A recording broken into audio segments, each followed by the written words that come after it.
Okay, this is my 2024 election prediction on October 31st as the polls as I see them at this time. This is my prediction on the election. It is a Democratic prediction, obviously. Here we go. The dark blue states are the states that are expected to be won by the Democratic Party without any difficulty. Minnesota, the entire West Coast, Washington, Oregon, California, Illinois, New York, Vermont, New Hampshire, Connecticut, Rhode Island, even Minnesota. I think it's going to be an easy one. Virginia, maybe not easy, might make that, but I still predict Virginia will be over 5% margin. Here's my prediction on the swing states as it stands now. Nevada, 1 to 2 points for Harris. Arizona, 1 point for Harris. Georgia, 3 points Harris. North Carolina, 2 points Harris. Pennsylvania, 1 point Harris. Michigan, 4 or 5 points out of the margin of error Harris. Wisconsin, 1 to 2% for Harris. That is my prediction. The news media wants people to watch, so they've been predicting this Trump surge, but the Trump surge in the polls has been led by spamming of the polling averages. A lot of news, a lot of junk polls have been coming out this week when high quality polls have stopped coming out before the election, and over the past several weeks, junk polls have skewed 538 and Real Clear Politics averages. If you pair out certain junk polls, and in most cases 1 or 2 polls over the last few weeks, you'll see that Harris has not really moved since the middle of the end of September, and the Trump margin has not really moved.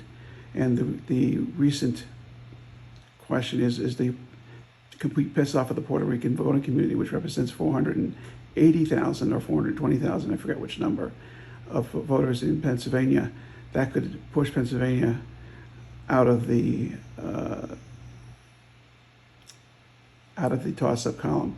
I'm not letting any of these states as toss-ups. It's going to be a close race in these 7 states, but I believe that Harris is on track to win all those states, primarily because until Trump showed energy on Wednesday, the October 30th, he had been horrible on the campaign trail, and that 19,000 crowd at Madison Square Garden that he claimed 100,000 people were at. Well, that is going to increase the depth of his depravity and his insulting remarks. And the campaign response of the Harris campaign, with the background of the Capitol and the White House the next day, Monday, was absolutely Reagan-esque. It would make Mike Devers proud. And that's where I think the election is going to go. There will be more predictions, but the polls are not something that high quality polls have pretty much stopped collecting polls. There will be exit polls, and there will be a few polls that are still in progress running, but you can't rely on the averages. They have been even LTAE, Let's Talk Elections, their model has been skewed by the junk polls. Although he's tried very hard to get the junk polls out of his calculation, he's done a better job than Real Clear Politics or 538. Basically, this is what he wanted to do was keep the Trump campaign viable with advertisers and donors. Well, that's not going to work, and all the money that Elon Musk is going to put in is not going to work. I predict now, although I'm very worried about this election and the implications for America, that Harris will win. I think the Nazi charges were a mistake. I think that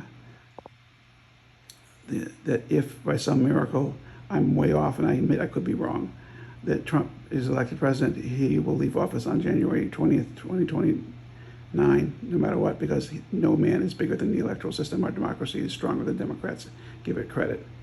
If you like this content, please press like. This site will be revamped and redone, and we'll be doing political analysis, approximately 3 videos a week after the election. We'll do heavier coverage until the election is decided.